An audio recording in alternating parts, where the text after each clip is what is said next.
box and try to get it, Well, and then you Well, it was going on because they actually brought it back. All the technology works, it'll be a miracle.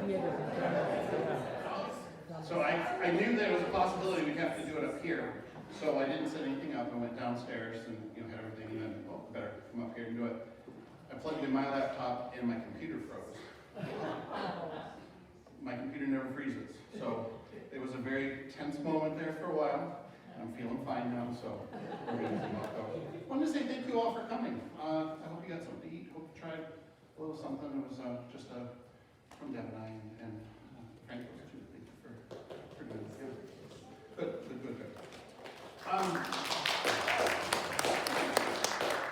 So I like visuals, and so this is going to be visual heavy.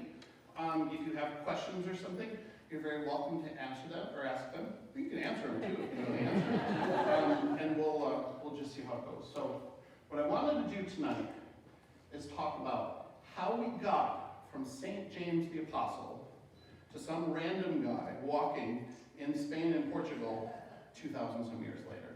That's what we're talking about tonight. Okay? And there are three different parts that I'm really going to key in on. I'm going to talk about the history of St. James himself. Okay? This is St. James's Cathedral. This is probably the biggest and the most ornate cathedral I've ever been in my life. And this picture doesn't even do it justice. That's all. I don't know if it's gold or not. It certainly seems like it's gold. There's definitely a lot of silver. And underneath all of this is St. James the Apostle. Okay, that's where he's buried, is underneath that cathedral, underneath that altar. And so to try and give you a little bit of perspective of the size of this, that's the outside of the cathedral with the people there, and it goes way back too. There's offices and space. It is just like I said, the biggest cathedral that I've ever seen.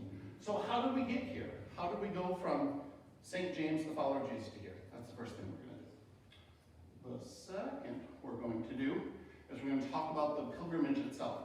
What's it like walking the Camino? What, just some practical things, some random observations I had. What was it like day to day, being a pilgrim on the walk? And the third is I'm going to talk about spiritual. Part of doing a pilgrimage is there's a spiritual component. Otherwise, it's just a really long walk. So I'm going to talk about some of my reflections, some of my observations, some of the things that I had conversations with God with about the talk. So those are the three chunks that we're going to do. Sound good? Right. So that's the James we're talking about when we say St. James. One of Jesus' 12 disciples. Okay? He was not only one of Jesus' 12, he was one of Jesus' 3. Right? Peter, James, and John. When Jesus was doing something significant or something important, it was those 3 that were with Jesus. James and John, the son of Zebedee, and Simon Peter the Rock. That's the James we're talking about. Okay? Close friend of Jesus, the one that was at the Transfiguration, the one that was in the upper room at Pentecost. This guy was it, right? He and his brother had the arguments on whether or not who was going to sit at Jesus' left and right hand, because they thought they were that close and that important to Jesus. That's the James we're talking about. Now, after the Gospels, Matthew, Mark, Luke, and John, we don't have a lot about James.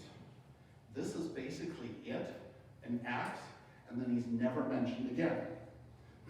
So what we do know about James is that in Acts 12, we are told that King Herod shot his head off. We're assuming that's around 44 BCE, somewhere, or 44 AD, somewhere in there.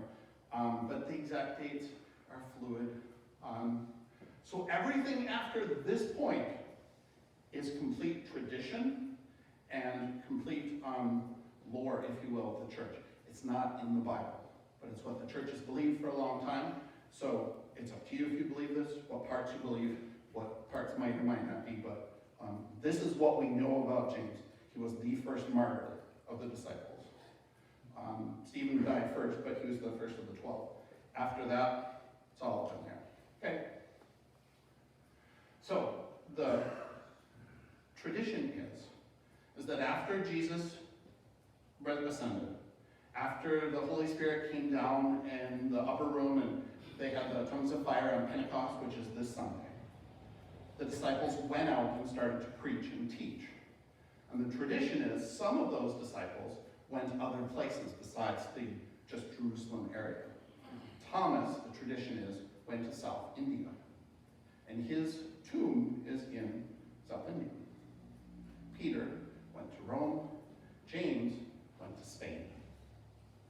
Now, the tradition is that he got in a boat about 40, 41 AD, sailed up to a city of Padron, tied his boat up to a rock, that specific rock right there, which was part of a temple to Neptune, the Roman god of the sea, tied his boat up, got out, and started preaching. So the one on the left is some random person in their yard. As I was walking along, they put that in their yard. The one on the right, the church believes, is the rock that James tied himself up to. He went to the top of a mountain overlooking Padron, and there he began to preach and teach. And he was there for about 2-3 years or so. This is still a sacred spot along the Portuguese walk. I tried to get a picture of kind of overlooking how high it was to get a sense. There's not a good way because there's a monastery right there behind that wall. So you really couldn't see the mountain and the river down below to where he came up. But I can tell you that there's all these steps going up to that, and it turns in about the same number of steps going the other way. And in the 14th and 15th century, a devoted pilgrim would take those steps on their knees. They would go up step by step, and each step they'd say a prayer. And that was part of their pilgrimage. I did not. By that point of the day, it was all I could do to get up the steps, and I really wasn't sure I was going to get back down. But yeah, so for hundreds of years, these different spots have been marked as sacred in the church, and this is one of them.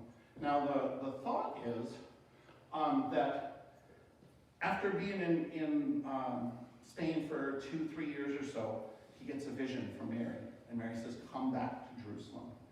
So he gets in his boat, he sails back to Jerusalem, and that's when Herod chops off his head. Okay. Now, there are 2 different stories from here. One is, James had disciples. That's the men that are gathered around him.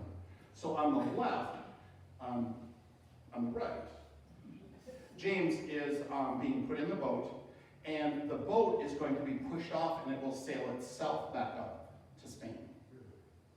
On the left, his disciples take him back to Spain, and they hide him in a tomb up in Spain where he was preaching, in a town called Finisterre, which is Latin for end of the earth. Fina and then terra, Finisterre, end of the earth. So, which is true? I don't know. But if you like the one on the right where the boat sails up itself, what part of the legend is that when he arrives, he's covered in scallop shells that protected the body. So he didn't decay, he didn't have anything, and the monk that found him buried him in a secret spot, and but he was covered in scallop shells. And that's why the scallop shell is everywhere on the Santiago, the Camino. Camino is just a word that means the way. So the way to St. James. So you will see scallop shells everywhere. They are on people's random stone walls to their house. The one in the center is a chapel that the floor plan is a scallop shell, and I have some inside pictures later. But again, because this is such an important part of the walk in this particular city. And then the one on the left is my backpack. And a pilgrim wears the scallop shell to indicate that they're a pilgrim. So when you see a lot of pictures of pilgrims, which I don't have a ton, I try to respect people's privacy, but you'll see that they have the scallop shell on. It used to be that a pilgrim didn't wear their shell until they came home to prove that they went. But now you wear one even before you go, and go with you along the way. Okay. Now, lost for a while. And about 6th century, 7th century, maybe even 8th century, the dates kind of get muddled for me, another monk has a vision, and it tells him where he's buried. So he goes and he finds him, brings him back to the bishop and said, I found St. James. And they bury him in the town, which is now called Santiago de Compostela, St. James in the field of stars. That's what that means. Because part of the vision was in the stars, so they bury him there, and they're all happy, and the bishop says, this is nice, we've got an apostle here.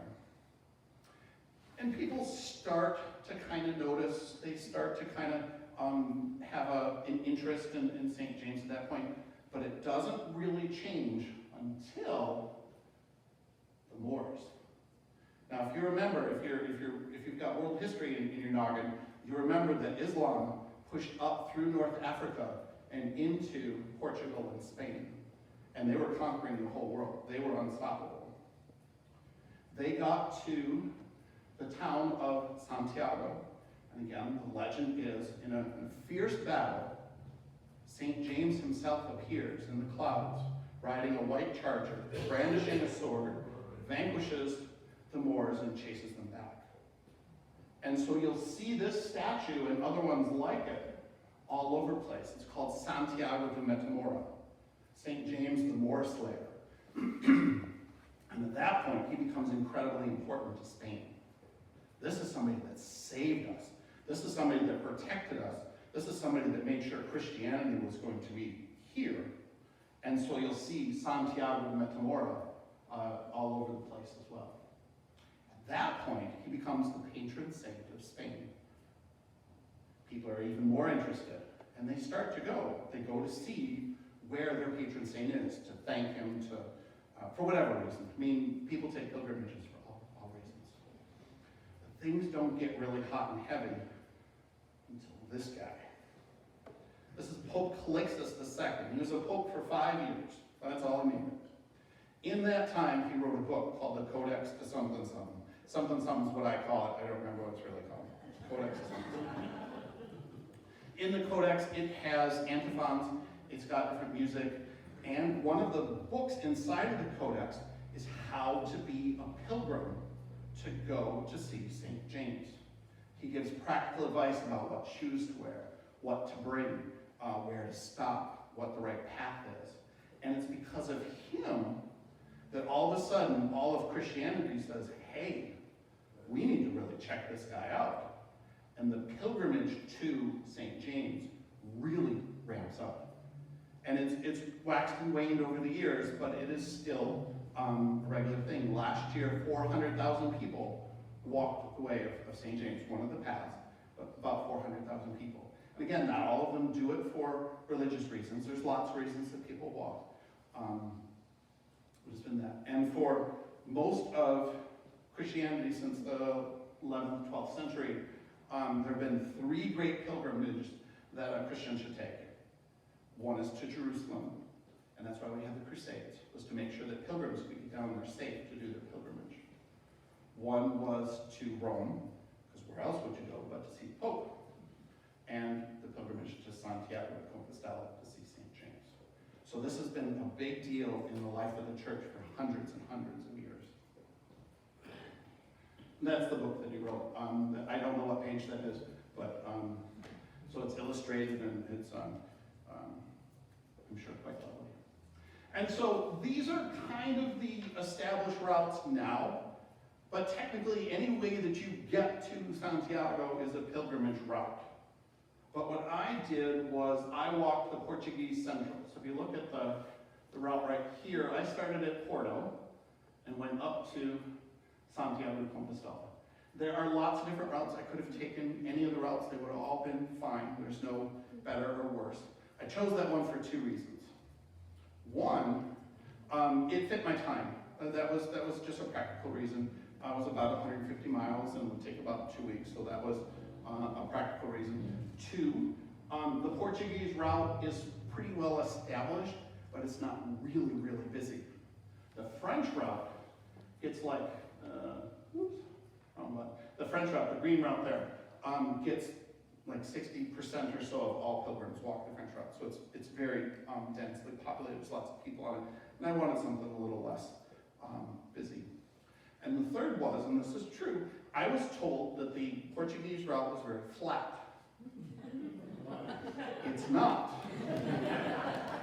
It is horribly hilly. It is terribly hilly. And if I ever find who does that, there will be some non-pastor things that happen to that person. Honestly. And I'll talk a little bit about that later. But that's the route I did. But you know, any of the routes work. Any of the routes will give you that time to listen and to reflect and open your heart and be with God, or to challenge yourself physically, or to provide social space or whatever. Okay? Yeah. Did you lose weight? I did. I lost 15 pounds. Yeah. Yeah. So, yeah. Well, thank you. I'm sure I'll find it again, but right now, I lost it. So that's kind of the history of the route itself, the history of St. James. Is there any questions on that part? And then I'll jump to, this is the practical session. What was it like day to day and some of the things I saw? So, okay. That man and the person just in front of him were two people from Germany, I think. We never really communicated well, but we saw each other just about every day. And we'd say hi, and say, how's your sunburn? And they'd smile, and that was about it. So, this is the walk part of the walk. And this is where I started, officially. This is in Porto, Portugal. This chapel, which was just a random chapel, just happened to be right outside of the hotel that I was staying at, about 100 steps. So if you look, there's a white cloth. I'll try and do this again without pushing the wrong button. There's a white cloth right there. There's a cross there. That's where I started from. And I walked from there. I walked from that point to the cathedral in Porto, which is the traditional starting spot in Porto, and then went on from there. But really, a walk starts as soon as you leave your house, right? And this was not something that I just woke up and rolled out and decided to do. I had been planning and thinking about this for almost 10, 12 years, and made excuses, made, whatever, just I'm not ready yet, I don't have time, I don't have money, I don't have, and so the walk started a long time ago, but I consider the walk starting here in Vassar. I did not walk the whole way, but that to me is where the pilgrimage started, was here. Okay, now, as you're walking, there are signs that tell you where to go, okay? These are all the signs that I encountered on the very first day of my walk. So this is just one day. I have lots of pictures of other random signs along the way, but this is just the first day, short video.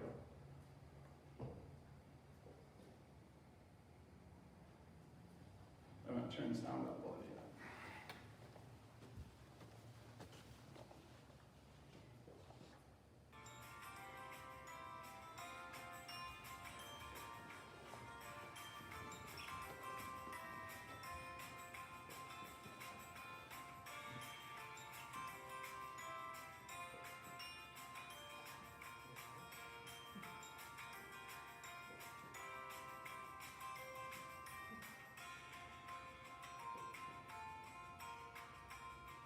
Only 35 more minutes to go.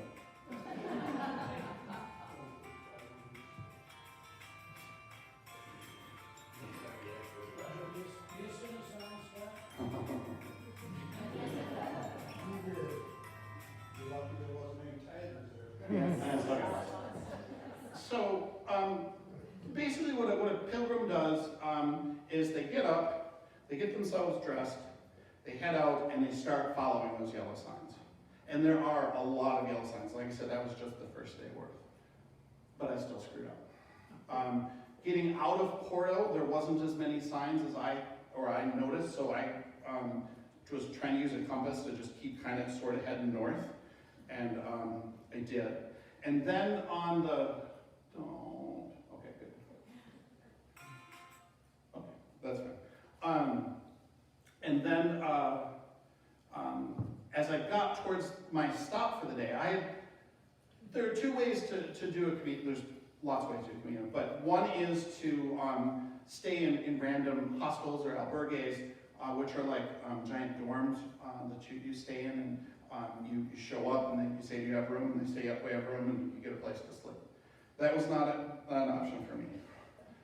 So I had pre-planned places along the way where I was going to stay, and so every day I knew how far I was going to go. And that very first day I had my address, and I said, okay, I'm going to go to Faz Jus, the Casa Mindela. It's not on there. It's like the next stamp. So great. And so I get most of the way, and I come to a point that, I kid you not, had 3 yellow arrows.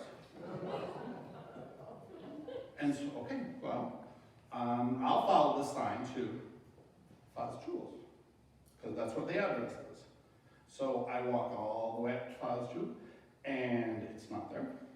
So then I had some GPS service. I had no internet service, no cell service. So sometimes I'd have a map, sometimes it would just all be white on my phone.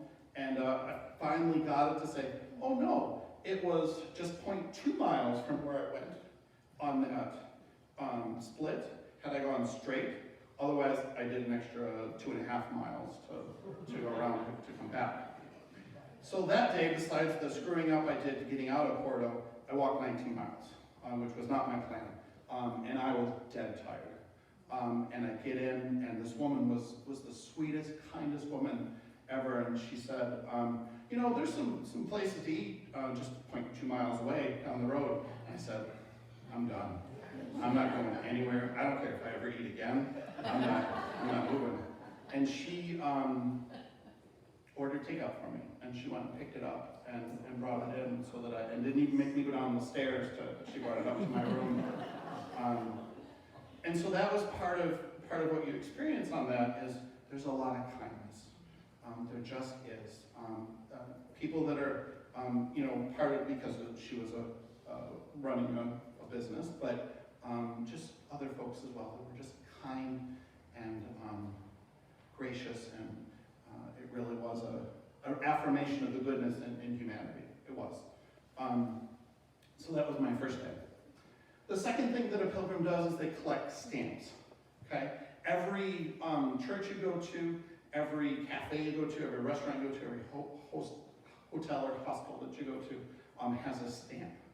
And so you collect them along your way. And what's funny is, notice these blue ones here. They're very proud of their stamps. And that one didn't come out right, and she said, no, I must do it again. with all this flourish too. And so she crossed that one out and then did another one. That's better. And so I have 2 pages basically of all the different places that I stayed or that I stopped at along the way. And the reason that happened, besides being just kind of a fun souvenir, is when you arrive at the cathedral, if you are interested, you can receive a certificate that says you did this pilgrimage, that you went this far, and those stamps are your proof that you did it. So every day you have to collect 2 stamps, and you have to walk at least 100 kilometers from the church's perspective to be able to receive that certification. And you go into this pilgrim's office, and they make you show your pilgrim's passport, and then they ask you a little bit, and then they give you the certificate. So that's mine. I was able to get that. I don't remember what slide's next. Okay. So walking, most of my route was on a Roman highway, built 300, 350 AD. So I walked the Roman 19, which was a trade route that they did to move soldiers and troops along the way, which to me is like a huge geekness for history. Think about that I'm stepping where all these centurions stepped, and chariots rode, and merchants went, and pilgrims did for hundreds and hundreds of years along the way. Most of the trip was cobblestone, especially in Portugal. Not all of it. There's some modern roads, and there's some dirt paths and things like that. But you come across these bridges, and there'll be a sign that says, oh yeah, this one was built 1000 AD. And one of the young ones. Or this one, I don't know where these bridges are. I was just going through my pictures and I thought they were all cool. And you can kind of see the different, this one I think is a little more modern if you look at the surface, but the sides aren't. So I'm guessing this one's at least 400 years old. This one was real old. I want to say Middle Ages, 11th century or so. And sometimes they were just dirt paths.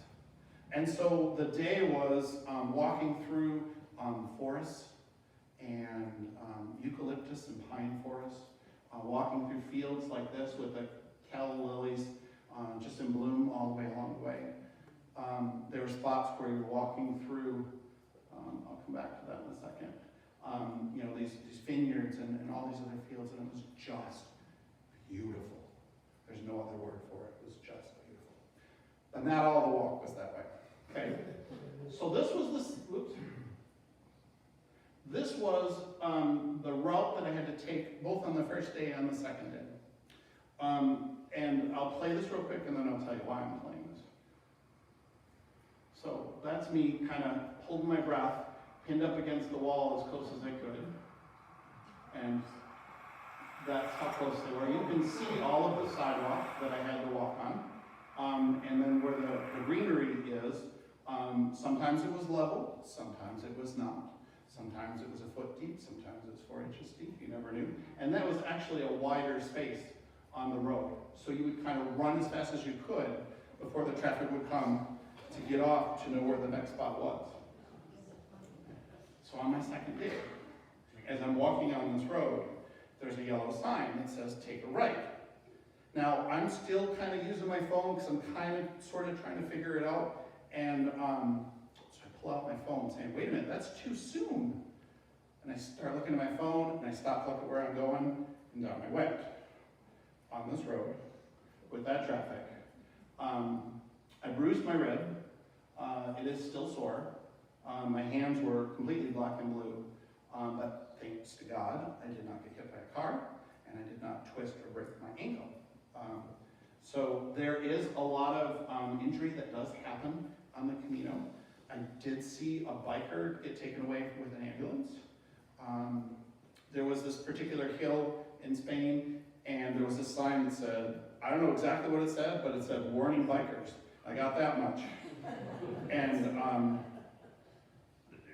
And when you get to the top of the hill, because remember again, hills everywhere, you're going down, and then every so many feet, there were these lead pipes in there.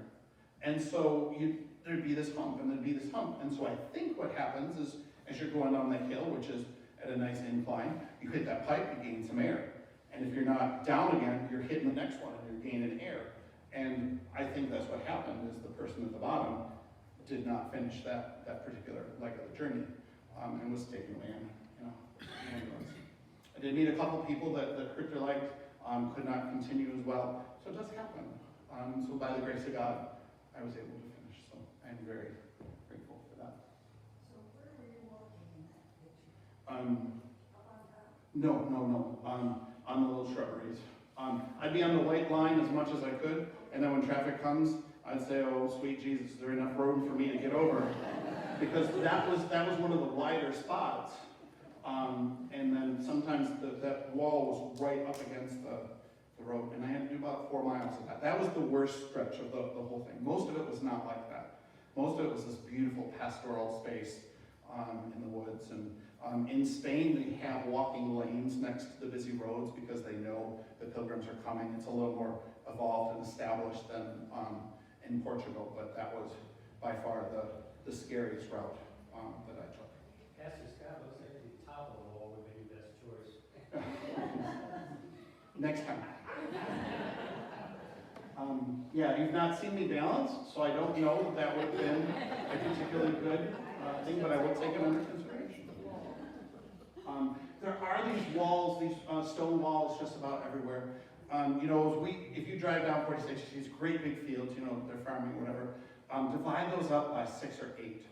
And then they've got all these small fields, and they're all separated by these walls that are who knows how old. And then they have these little teeny tractors that go in there, and they putter, and they're spreading the manure, and it was It's amazing. I need to watch that again. So I'm trying, this was just kind of an example of, what it was like just on the side as you're walking through. You can kind of see a little bit of division there, vineyards and stuff. I can tell you that this is in Spain, not Portugal, because this house right here is not white with a terracotta roof. Every single house in Portugal is whitewashed, the lime, with a terracotta roof. Every single one. There is no deviation. In Spain, they start to have a little bit of variety, a little bit of difference. This was probably in South Spain, because you can kind of see a little bit of white in the terracotta, but they just don't. But what Portugal does to make their house a little bit different is they put up these beautiful tiles. And they're all hand painted, and they're all, sometimes it's just 4x4 or 8x8. Sometimes it's the whole side of their house. Just gorgeous. And everybody's yard has no grass in Portugal. Zero grass, unless you have this like palace, basically. No grass. It's all flower gardens or vegetable gardens, or shrubs and lemon trees and orange trees, and just beautiful, beautiful gardens, potted plants and everywhere, but no lawn mowing. So that's another reason to love Portugal. Again, just kind of walking through, sometimes dirt paths through, and you can kind of see some of the hills that they lied about along the way too. This was one of my favorites. This was heading into a city, Pontevedra. You walked to the end of through this promenade that was probably quarter mile, half mile long, with these trees that, if they were 400 years, they were babies. These are the smaller ones. They got bigger yet along the way. Behind this side of the picture, not the water side, the other side, are all these medieval buildings that are still there. There was a jail there from the 15th century. I had dinner in the jail, and some old churches, and just, and then you walk across this bridge, you can kind of see it peeking through the wood there, which again was a middle-aged bridge that crosses and goes. So it's just beautiful, beautiful, beautiful, beautiful. And there was spots in cities too. So this was, I don't remember what city it was, but you can see it has a little bit of an incline, and I knew there. So that's it. And they have a Facebook page. They actually take pictures of every single pilgrim that's there. So to prove that I was actually on the walk, you can go to that page and see me eating my chicken dinner. And you can see a little bit of tile too on this next one there. So it's just Portugal, tile everywhere. It's beautiful. So as you're walking through, all of a sudden, randomly, you will find these shrines, for lack of a better term, that either pilgrims or locals have set up. This one, I think they were kind of selling the shells, but because it says Pandonadio, you can see how well I got my Spanish and Portuguese going for me. But there's some signed ones there, so I don't think it was. And then this one was a shrine at the top of a hill called the Mother Killer. And so you walk straight up the Mother Killer, and then there's this beautiful park, and then this shrine of all these old shoes that people did. And what people would do is they would leave some kind of token with them, something that they brought with them. I didn't realize that there was going to be this, so that's my Metro card on the side there. Somebody else had brought theirs, so I said, okay, I'll leave mine too. So if you walk the Portuguese route, you can find my Metro card as you're walking through. This was a random shrine that somebody set up in their house. This was a wall of somebody's house, and they made little prayer strips along the way.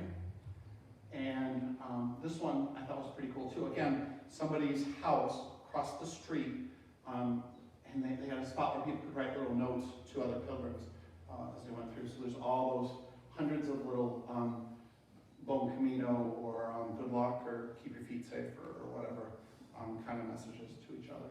So there was just another surprise that would happen along the way that was just kind of make you feel connected, make you feel like you're still part of this and you weren't alone, which is interesting because in Portugal, most of the time I walked by myself.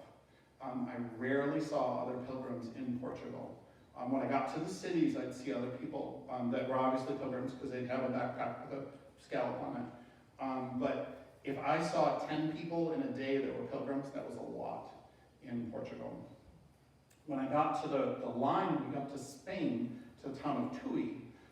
At Tui, that's the shortest distance you can walk and still get that certificate from the church. And so started to see more pilgrims then. And more on the street, on the path, and there'd be groups. Some were organized, there'd be like a group of 10 or 12, sometimes it'd be singles, sometimes it'd be doubles, all doing their thing. And it was kind of jarring after being by myself for so long. I had a week where basically I didn't talk to anybody, I was just kind of doing my own thing. I talked to God, but that was, and then all of a sudden there's all these people and they're playing music and they're talking and they're wrecking my Camino. And when I started to get that way, it always worked out that there was a space where the group ahead would get a little farther ahead and the group behind would get a little far behind, and then have a couple miles to myself again. It's like, thanks God, I needed that. And then I'd catch up to him again and go. There was one group, the guy had a portable Bluetooth speaker, and I don't know what kind of music it was, but it was loud and it was irritating. It was, and then I told Deb about this one, there was another group, they were 4 people. I won't tell you what gender they were, but they weren't men. And they were all walking together, and all 4 talked the entire time. Every time I saw this group, all 4 were talking. No one ever listened. They were, and I don't know what they were saying, because they were speaking in Spanish or Portuguese, so there were all different kinds of people on the route. Very few that I spoke to were American. Mostly Spanish and Portuguese, German, some of the Scandinavian countries. Very few Americans that I ran into. There may have been more, but I just didn't run into them. There are bikers that do this as well.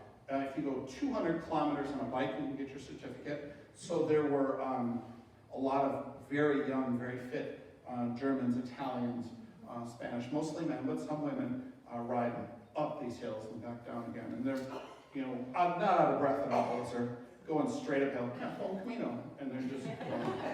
And I'm stopping to take a breath because I just did 10 steps, and that was as far as I could go. These guys are just not going.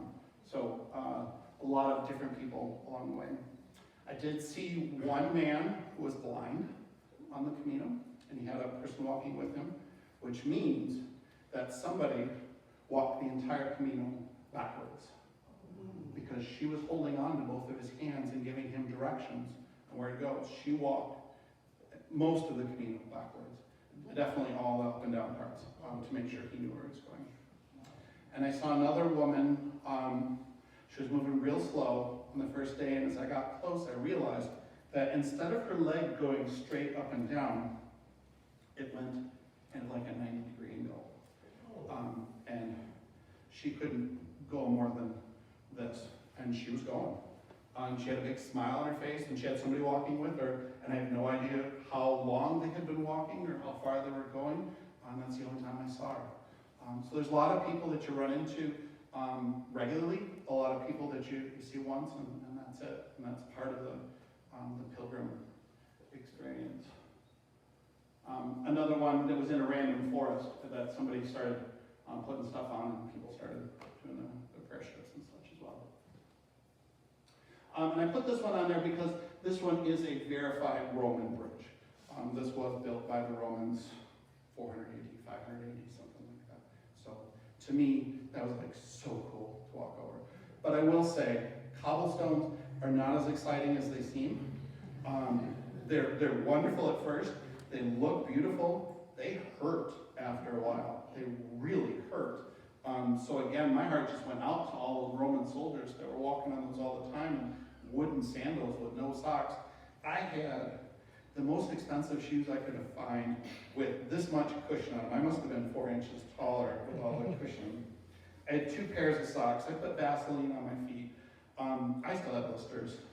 I still have blisters from and I also put, so I found a YouTuber, because I did lots of research, that said to use lamb's wool. And so my mom sent me lamb's wool from Florida, then went to Portugal and Spain, and you would put it on any spot that was starting to get a blister, and it would act as another little buffer. And it actually worked really well, but then you have this mess of blister and moleskin and Vaseline, and but I used it all up, everything that she sent. So, yeah, rough on the feet, rough on the feet. Let's talk laundry. So you can only bring what you can carry. That's basically the mantra. I did have a small duffel that got moved for me to have a little bit extra, like an extra pair of shoes and that kind of stuff, but mostly everything was on my back. And so how a day went is you'd get up, you'd eat breakfast, you would start walking as far as you were going to walk that day. You get there, you take a shower, you put on your clean clothes, you wash your other clothes. The problem is that there isn't always a good place to dry your clothes.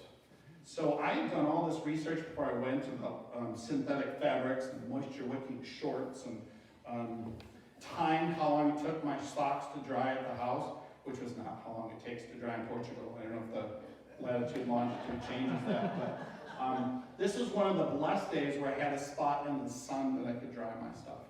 But mostly it was, things weren't quite dry yet when I get there, so do I put them on the outside of my backpack? Do I put them in a separate thing? What do I do when I need to change my socks? Do I put on? It was a nightmare. And even in the cities where they had laundry services, at least for the pilgrims, they didn't have dryers. So you'd wash your clothes, that's fine, which was actually a blessing because you can only do so much in a stink, but still no dryers. So I got really creative in different spots, and like I said, this was a blessing day to have a little sunshine, and then a Bible and journal and a drink to wash it all down. So I talked before about places to stay. This is one of those albergues that I was talking about. It hadn't opened yet, and it was misting just a little bit. Most of the days was pretty nice, but they're all standing out there in the rain, waiting for the doors to open. They can't leave because there's only a limited number of beds, and they don't want to lose their place. So I'm blessed that I didn't have to fight that thing. The disadvantage was I didn't have a choice how long I was going to walk. If I wanted to walk further, which wasn't most days, but if I wanted to walk further, I couldn't because this is where I'm staying for the night. And if I didn't walk that far, which was most days, I had to keep going. So there's some advantages to doing the albergue. Basically what they are is they're like giant dorms, where they'd be 20, 30 beds in a room. Bunk beds usually, not always. They're cheap, but it's Camino sleeping, Camino baths, and I didn't want to keep anybody else awake, and I didn't want anybody else to keep me awake. And so that's why I did not do the others, but God bless those that choose to do it. That is not part of the experience. So I'm going to talk about food.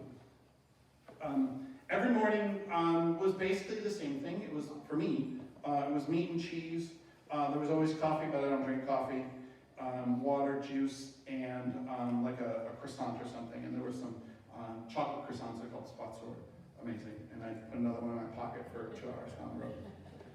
Because I can eat whatever I want. I'm walking all these calories, right? I can eat whatever I want.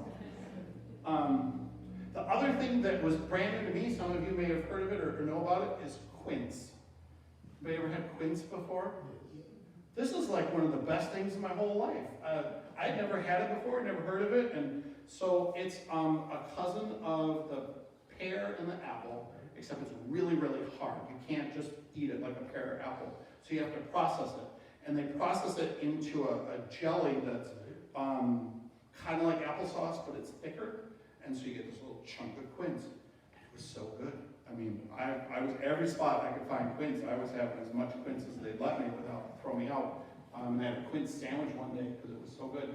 I'll keep that in mind. I got 2 bushes, just about the size of my little finger. Just Well, there's another piece though. You got to get them to that jelly part. So if you can do that, I don't know how to do that, but they're hard. yeah. Delicious. This was basically lunch. So you'd walk as far as you can, and there'd be a cafe or I wouldn't call them restaurants. They weren't that big, but there'd be a little cafe, and usually they have a pilgrim's menu. And depending on the cafe and depending on the town that you're in, whether or not they knew enough English and I knew enough Portuguese or Spanish. And usually it ended up pointing a lot. So, you know, they'd say, what do you want to eat in whatever, you know, whichever language it was, and I'd say, no hablo, lo siento. And then I'd point at the thing and they'd go, and then they'd go get it. So basically what you'd get is you'd get chicken, you'd get fish, you'd get pork, rotated over and over again. You get some rice, a salad that never had dressing.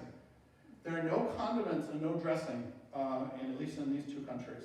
So every sandwich was bone dry, and every salad was lettuce and carrots and whatever with no dressing on it. Not my kind of salad. Little bread usually, and I tried every single lemon drink in Portugal and Spain that I found, and I loved them all because I was incredibly thirsty at that point. But all of that would be like $6. So lunch was always real good. The best meal I had was this one. This was in Spain. It was a homemade lentil soup or stew with chorizo. The bread was homemade, the wine was homemade, and then that's a Gatorade-like thing called Aquarius. That was $7 for everything. So the food wasn't necessarily 5-star or anything like that, but it was delicious, and it was filling, and it was quick. They'd have it right away because they wanted to turn those tables over and get you out of there. Dinner was another story. By the time I came in, I didn't want to go out. I was done most nights. And so I was literally picking restaurants based on how many steps it was from the place I was staying.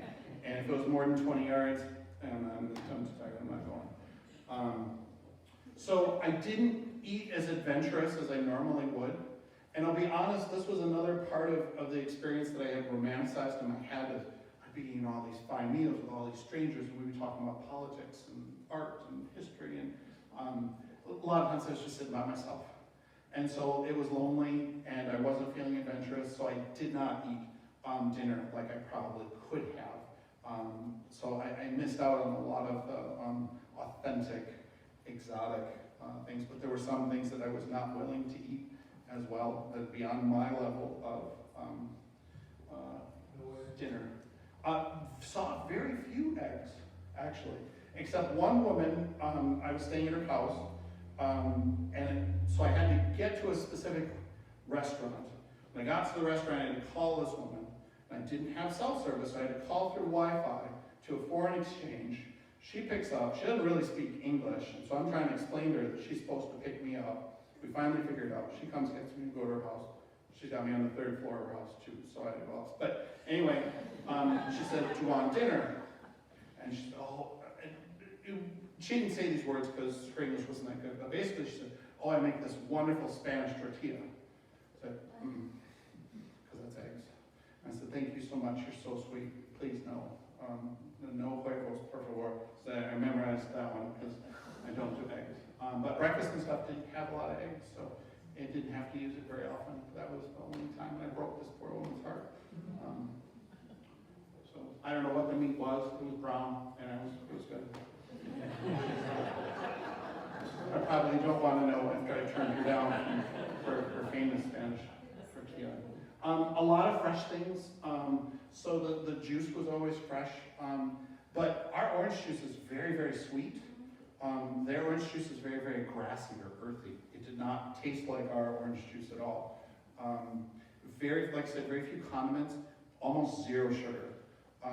You do not go in and get a Coke at a meal or a Coke in a cafe. I mean, they may have it, but that's it. You know, if we go to a gas station, you got 100 kinds of soda and 50 kinds of energy drinks and whatever. Basically, you can get beer, water, one of those lemon things, or coffee. Yeah, so I had a camel pack that had a 2-liter reservoir in the back. It had a straw that came out that I could sip during the day. But that still wasn't enough. I mean, I was drinking, I don't know how much I was drinking, I was still dehydrated. I stopped at a pharmacy and I got these little tablets that kind of turned my water into Gatorade to help a little bit, but yeah, I just was not drinking enough because I was just sweating right through. Weather was perfect. I could not have asked for better weather. Low 70s, whatever that is in Celsius, but it was low 70s. It only rained a little bit. It rained one day and a little bit on another day. So it It was perfect weather, but any hotter and I would have had heat stroke for sure. I just would have. So I'm grateful for when I went. And then there was the participation of the locals. So at different spots, again, all of a sudden there'd be these different, like I said, shrines, or this happened to be along the path. Somebody put up a tent and was selling bananas and apples and beer and water along the way, and you could stop and get that. There were a couple people that had vending machines set up next to their house so that you could get whatever. There was one woman that made fresh bakery, and so she had a bag of cookies for €1 and then a beer for €1 and a bottle of water for €1. I think everything was €1 at her place. So there were all these different ways that the locals were participating in as well. Especially in Spain, every local that I passed wished you a bon camino, good walk, good way. Portugal, not as much. They didn't say hello much either, but again, another kind of shrine thing that somebody did, but that was all theirs. It wasn't a group one. Somebody else had put up some St. James keychains. I never saw a price. I don't know if they were selling them. I didn't want to take one if they weren't selling it. So this business had a granite St. James, and another house had this tile that they had painted or bought somewhere. There was a lot of hand-painted tiles like that that people would just put on their house to help you go along your way too. And it was just a real sweet affirmation, you know, they're kind of up there. Even the graffiti was, you know, wishing you a bon camino. And this was somebody on somebody's stone wall that they had put an actual shrine to St. James in there. And it must have cost them a pretty penny to do. But just all these little things that keep you in the spirit as well. It was really cool. So, this is a video which I'll play in a second, and I missed the second half. But as you're turning down this one path, this woodworker is there, and he stops every single pilgrim that comes through, and he does this blessing. And he then there's on the side, there's a chalkboard, and you have to write your number for the season of how many people came through and walked at that one. It was just part of his ritual that he did for everybody. And he's dressed like St. James with the white brimmed hat and as well. So.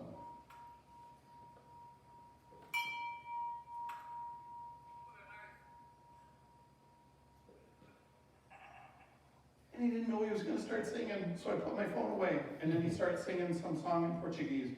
But he did that for every group that came through. So it was just a nice thing that he did. He was selling things along the way, but he couldn't have cared less.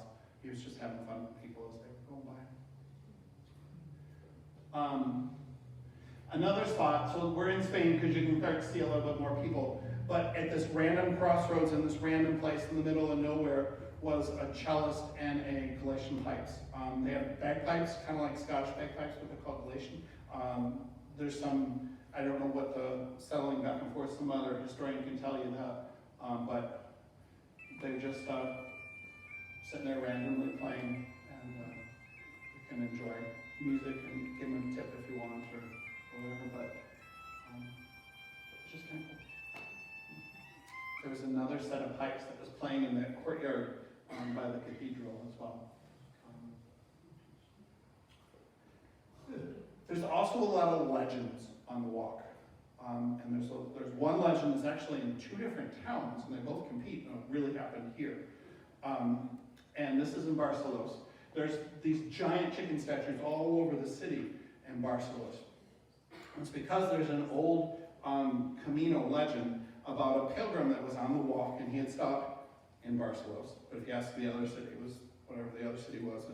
And he stopped, and he spent the night in this inn. And the innkeeper, this woman fell in love with him. And she was ready to be married to this pilgrim.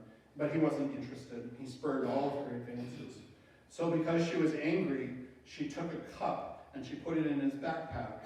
And when he left, it's kind of like the story of Joseph, right? Put the cup in his backpack. When he left, she called the constable and said, "This man stole from me." Constable comes, arrests him, finds that he has the cup in there, takes him to the judge. The judge says, "This is outrageous, kill him." And the guy says, "But I didn't do it. I did not do this, and I'm so innocent. The chicken dinner you're eating right now," because he was at the table when they did the thing, "that will proclaim my innocence." And the judge sends him away. And just as the judge was about to dig into his chicken dinner, the chicken gets off his plate, starts crowing, and proclaims the man's innocence. So the judge races as fast as he can race to the gallows, but it's too late. The pilgrim is hung. And that's the happy story of the pilgrim in Barcelona. But there are two cities. There's another one in Spain that claims the same story. So Barcelos has all these chickens all over. But there's a lot of different legends and little mysteries, or this corner here. It reminds me of out east, where all of a sudden there's this plaque that said George Washington ate potato salad here, and then everybody's happy. Ben Franklin read a book here, whatever. Same kind of, just that soaked in history. Lizard that I saw. Real quick, I never saw a single chipmunk or squirrel the entire time that I was going. A lot of lizards. This was one of the bigger ones. It was about 2.5 feet long. Lots of cows, lots of horses, sheep and goats, lots and lots of chickens, no pigs. Now they do eat pork, and I asked somebody that had some English, and I had enough that we could have a conversation, and she said, "Oh, we do raise pigs, but they're all south of here, and they keep them in a barn. They don't let them out." So I never once saw a pig on my whole walk. Lots of birds that sounded exotic, but I couldn't see them. So as you're walking through these forests, you just hear these this quiet melody of birds that were playing, that singing their song, whoever they were. I would have liked to have seen more of the birds, but I didn't see. And like I was saying, the flowers. In Portugal especially, every single yard is bursting with blooms. I can't do it justice. What you'd see poking through somebody's yard, random in a field, hanging over top, just everywhere. Everything was colors of purples and pinks and yellows and blues and oranges and reds. And the one on the right, my left, your right, I don't know whichever it is. The one that looks like a rose was actually a big tree that was filled with these blooms. It must have been 30, 40 feet tall. And the other is some Dr. Seuss flower. I have no idea what it is. But how cool was it, right? And I saw them 2 different spots. And then I would never see them again.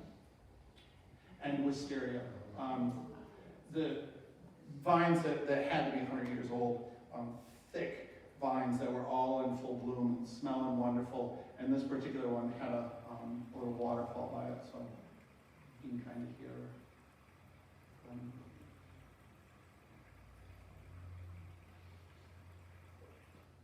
So that's basically what I walk to just about every day. Sound of birds. Once in a while, a tractor far off in the distance, or a car kind of going, but water and wind and God's chorus just singing all the time, and it was absolutely beautiful. I just can't stress that enough. So now I want to talk about the theology. Okay? So the spiritual side of the walk. I put these 2 up here because every single town had a crucifix in it, at least one, and every single town would have a very small chapel if they didn't have a church. Okay? And so I had in my head that as I was walking this walk, that I would be going from town to town, place to place, and I'd stop at a church and I'd pray, and then I'd go on to the next one and stop and pray.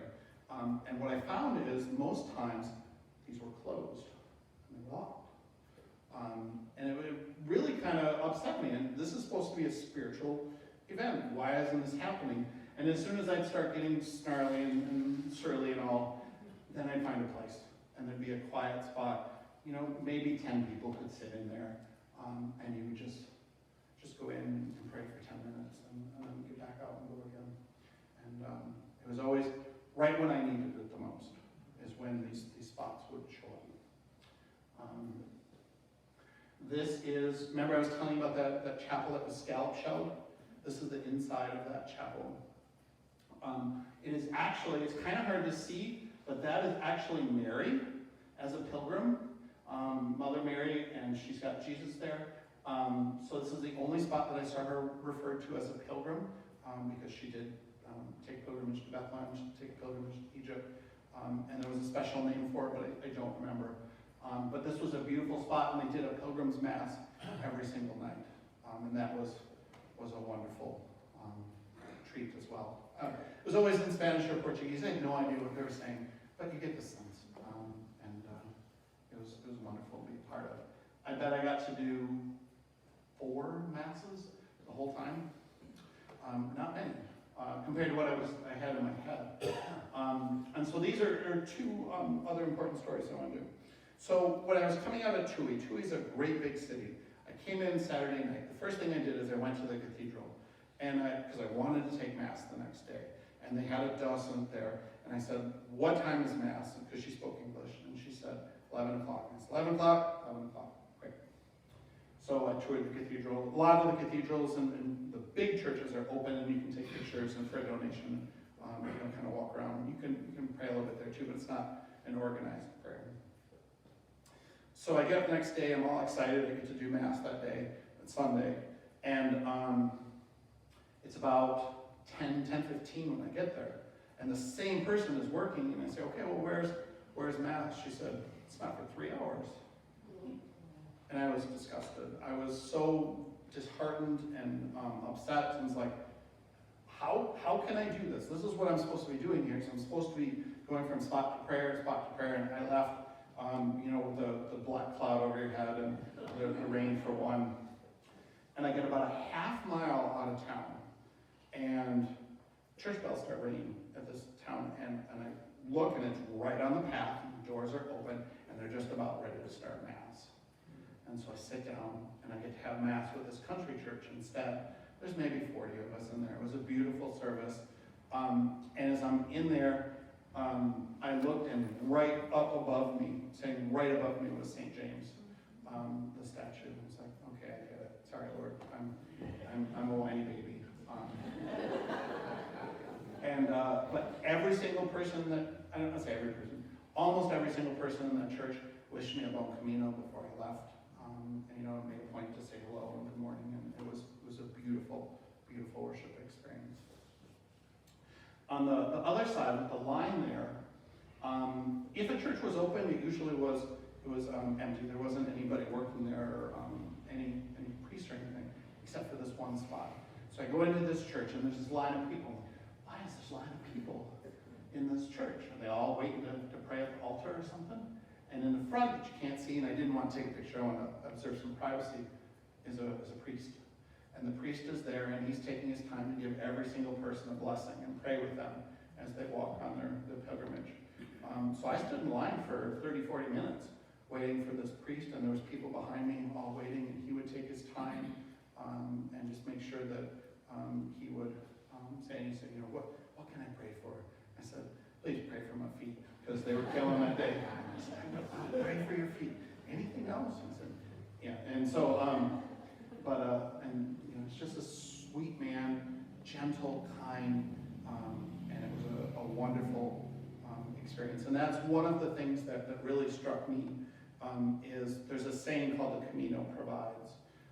And as you're going and you need blister medication, the Camino provides, and there'll be somebody there. And when you're hungry and you can't go downstairs because you're too sore, the Camino provides, and there's somebody who takes care of that. So there's this real sense for me, of gratitude that I came out of this. The gratitude for the other people around me, gratitude for God for putting these small blessings along the way as I went. Natural blessings were everywhere. I was thanking God a lot for that, but it's just a lot of small blessings. And when I shut off the surly part of myself and open myself up, I was blessed again. The second one, this was a random sign that somebody painted and put on their yard, and I have no idea where that street came from, so I just thought it was the coolest. But I put this slide in there to remind me, as I was talking about the signs, Once I stopped trying to do it myself, I just trusted the signs, my walk went a whole lot better. When I stopped trying to figure it out on my own, I stopped trying to rely on anything and to trust the signs, the walk went. And I did a short video on this, you may have seen it on the church page, that it really struck me that that's how God is with us too. And just as I was about ready to panic, uh-oh, did I go the wrong way? Did I miss the sign? There'd be another one right there, right? It wouldn't be, I wouldn't walk an hour and never see a sign. It was always like 2 minutes after I started panicking, then the sign would be there. And by the end, I was never panicked. I mean, I just knew that the sign would be there. I have the worst sense of direction. I mean, as you can watch me here, trying to get my left and right together, I do, but by the end, I just trusted the signs enough that it's going to be fine. It's going to be okay. And so letting God take control, letting the Camino, I guess, take control was another lesson for me. This one is another video. I kind of talked about it before, but just enjoying nature. God's handiwork was everywhere, and it was diverse but familiar, and it was beautiful, and it really felt a lot of times like it was just for me, that I had the whole place to myself. And I was worried when I started, what am I going to do during all this walking time, right? Do I listen to music? And so I had downloaded a bunch of music on my phone, and then what am I going to do? The first couple of days, I carried a journal with me, because I'll stop and I'll journal, and after like the third or fourth day, it's like, I'm not carrying all that stuff, that's extra weight, so that went out. And I literally switched it with a bag of bags. So I had brought extra bags, because you always need bags, right, from the Midwest. You might need a plastic bag for this, or a gallon-sized bag for that. So I switched this heavy book and Bible for a bag of bags, and that's what I carried, and I just did my devotions before and after. But the diversity and the handiwork and the artistry of God was just on display in a way that I've never experienced before, and I was so grateful to be a part of that as well. And this one reminds me, so think about this wall for a second, right? It's grown over with ivy that is who knows how old. And somebody goes out there and cuts that ivy to make sure that people can see that yellow sign. And maybe that's all they do. Maybe that is literally the only thing they do for the walk. But the importance of small bits of kindness and how that impacts so many people that went through there, right? Because this is a corner. I don't know which way I'm supposed to go. But somebody took the time to do that every day, every month, whatever, to make sure that I knew where I was going. And I never met him. What a kindness. And what a reminder about the small gestures of kindness that we do and how they impact beyond what we can see and experience. This is my last slide. So at the walk, this was the final. This was actually the day after I arrived in Santiago. We went to the last Mass. There were 3 other gentlemen that we kind of ran into each other now and again. We check on each other, how's your feet, how's your back, yeah, okay. And then we keep on doing. We shared a meal a couple times, but we weren't. But we all met at the same time, and we all went to Mass together. And so it was a regular Catholic Mass.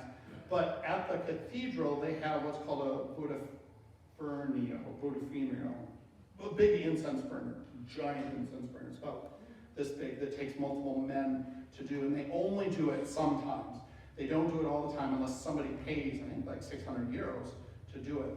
And at that particular Mass, somebody did it.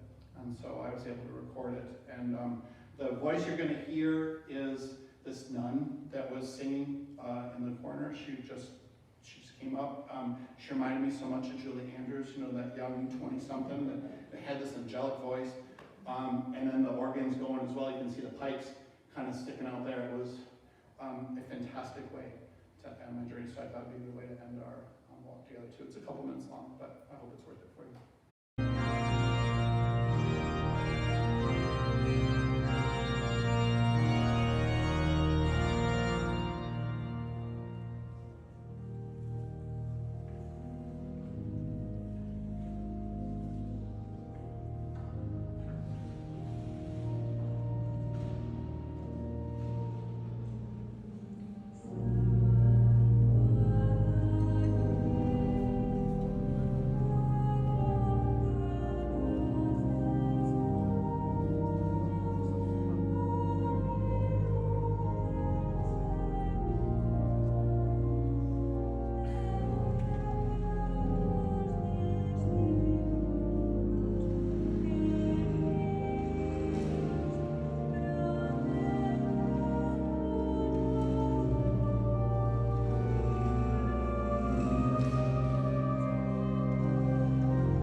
that's the last picture of the slide. Those are the couple guys I was talking about that we walk with from time to time.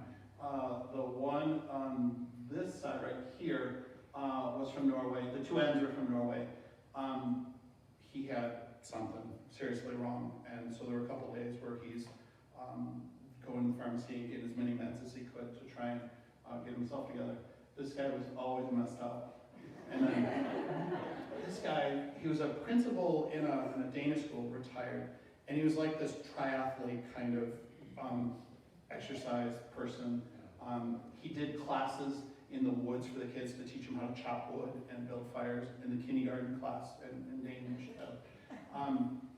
And he was sore too. And that gave me a lot of affirmation as well. And the guy on the left, he never complained, he just smiled a lot. But yeah, so that was my walk. So any questions or comments? Yeah. Thank you. Was there ever a time when you thought, I'm not going to finish this? Yeah. There was. Just about every day. Seriously, on that last day, even knowing this is the last day, it's like, I'm getting a gap. I can't do this. I can't go another mile. And there were times where I'd pass all of those granite ones with the blue shell on it, and I would cuss out Pope Calixtus and say, you jerk, this is all your fault. And every single one, they're like every half K. So I was doing that every 5 minutes or so. Calixtus, this is all your fault. But there were a lot of times where I did not think I was going to make it. So it's safe to say you wouldn't do it again? Physically, no. No. The spiritual side, if I could do something like that again, the spiritual, I would do that in a heartbeat. But that physical, I don't know that I would be able to. I think for me, that was about my level of physicality that I could do. So I don't think, but never say never. I'm this many years old before I even heard of this. I've never heard of this before. Mm-hmm. So what caused you to want to go on this pilgrimage? Honestly, the thing that really started the whole process was that movie, The Way, that we showed down at the theater. When I saw that the first time, I was like, Deb, I'd never heard of this. What is this? And so then I must have read 20 books on it, and every website I could find. And at the time, I worked at the ISD. The ISD had a walking track, and so every lunch I was out walking the track to start getting ready to do this whenever that was going to be. And yeah, so I've been, in one way or another, getting ready for this for a long time, and it all started from that movie. So, yeah. Did you ever not walk one day, like take a day of I rest? did take 1 day rest, yes. Just one. So there was one day where I was spending 2 nights in the same hotel. And what I was supposed to do is I was supposed to walk up literally a straight uphill for 8 hours, get to the top, call a cab, they would come and take me back to my hotel, and the next day they would take me back to the top and go. And I was a wreck that day, and I was texting Deb and Amanda saying, I feel like a failure. I have to take a day off, and this is the day I can do it because I didn't have to reschedule anything. And they said, of course you can do it. I said, but no, if I do that, then have I completed the pilgrimage? And I had my logic to why I needed that, but I did take the day, and I needed to take that day. So once I could get my ego out of the way, it was a good thing. Yeah. Is there still a large, noticeable of Islam? I mean, are there mosques there as well? Or? Didn't see many, predominantly Catholic, overwhelmingly Catholic. In Spain, I did see a couple houses that would have little Eastern religions. There'd be like a temple, or there'd be a Buddha or a shrine or something like that. Nothing Islam that I saw. And the other that I thought was really interesting is in the big cities, I would see Jehovah's Witness on the sides of the roads.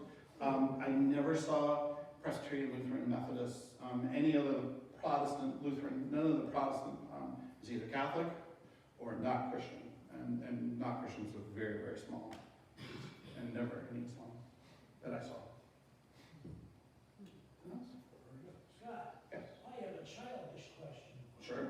How about opportunities for personal relief along your walk? Not needed? Seriously, yep. So I did have a kit to, in case something like that was necessary. Plastic bags. Yes, so you yep, carry a yep. Bible for it? Yep. So it was not necessary, and I did not need to pee along the way either because I was sweating so much that I did not have to. And I could drink as much as I wanted and still could drink way more, but it was not a problem for me. There were a couple spots where pilgrims would stop. There'd be like maybe a little river or something, or some stone, and then all of a sudden you'd see them head off into the bushes. But in general, it was very private and discreet, and it was not necessary for me. I just wanted to say that I went to France with Youth for Christ and we were gone 10 days. Mhm. 7 days, every church, I'll furnish a meal, we ate the same meal. 7 days in a row. I can tell all of us, there was 30 some of us, and none of us want to eat that meal again. Right? It was the same meal. Yeah. Thank you. for doing this for us. Yeah, well, thank you for, I'm grateful for the space that the two congregations provided to allow me to do this, and so thank you as well. So, any other questions? I just had one. You said James took a boat to get up to this spot. Mhm. How long was he preaching there? The thought is 2-3 years before he got the vision to go back. But again, it's not in a biblical record. You can start to see some of it in early Christian writers that'll kind of refer to it, but there isn't a primary source that says he did that. So, how long, whatever, really depends on which writer you're reading. But say 3-ish years. How much of, like, any piece a day were you typically walk? 8 to 10 hours. Yeah. So I trained a lot before I left, and my just natural, comfortable pace is about 3 miles an hour. So I figured, okay, about 10 miles a day, I'll be done in 3 hours. No problem. Partly because, some of the days were longer than 10 miles or 9 miles. But most of the days were just that up and down, and I had to take a lot of breaks. My feet were bad, and that also contributed to how fast I could go, and my side was sore, and so I was kind of doing one of these for some of the walk. Take cane? I did not. But another problem that I personally have is I'm allergic to aspirin and to ibuprofen. So I can only take Tylenol. And so I consulted with a nurse and found out the exact maximum I could take of Tylenol on any given day, and I did, because I was regimented. I had to try and get through that. But, yeah. So, how many pairs of shoes did you take, and how many pairs of shoes did you wear, and did you wear any of them out? I wore just one pair walking. I got a pair of, they're called Brooks. They're a walking shoe. These are literally the best shoes I've ever owned in my life. I absolutely love them. I got them a size bigger. I went and got them fitted in Franklin with the cobbler there. Like I said, there's a ton of padding in these shoes. And even a size bigger, my feet were so swollen that there were times I couldn't get my shoes on quite without running that blister up along the way. And so it was in the evening I would wear a pair of Echo sandals. I love my Echo sandals, and just to give my feet a break. And I brought these sandals with me, and I never once wore them. So they got carried all over Europe, and never once worn. That was something that I noticed. I overpacked a lot more than I thought I need. Oh, I better get some bug spray. What if I need some, solar cane, or I didn't use any of that stuff. I never saw any bugs, and I don't wear sunscreen usually. I just don't. So sorry for any of those that bothers, but I just don't. And I don't burn a lot either, so I didn't need any.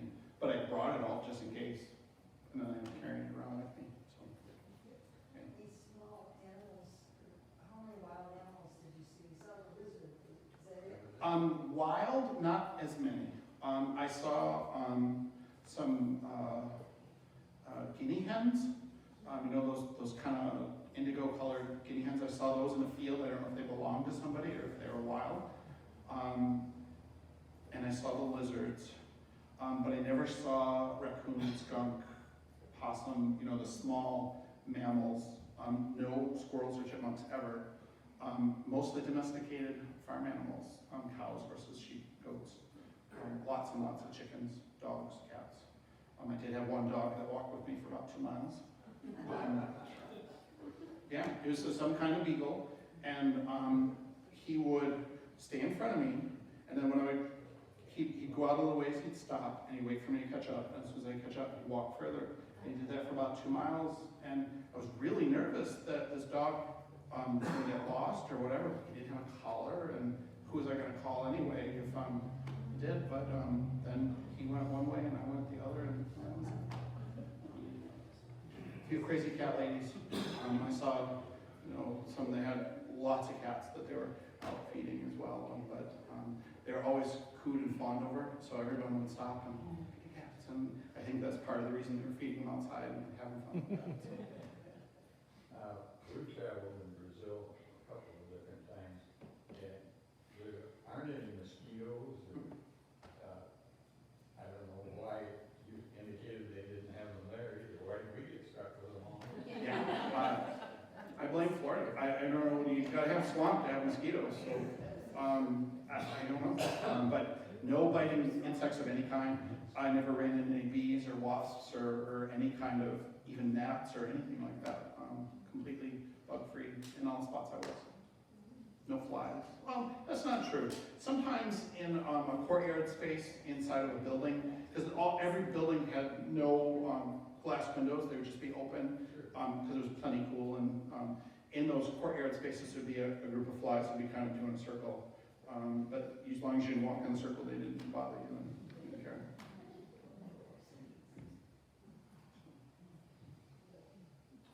Thank you all for sticking with me through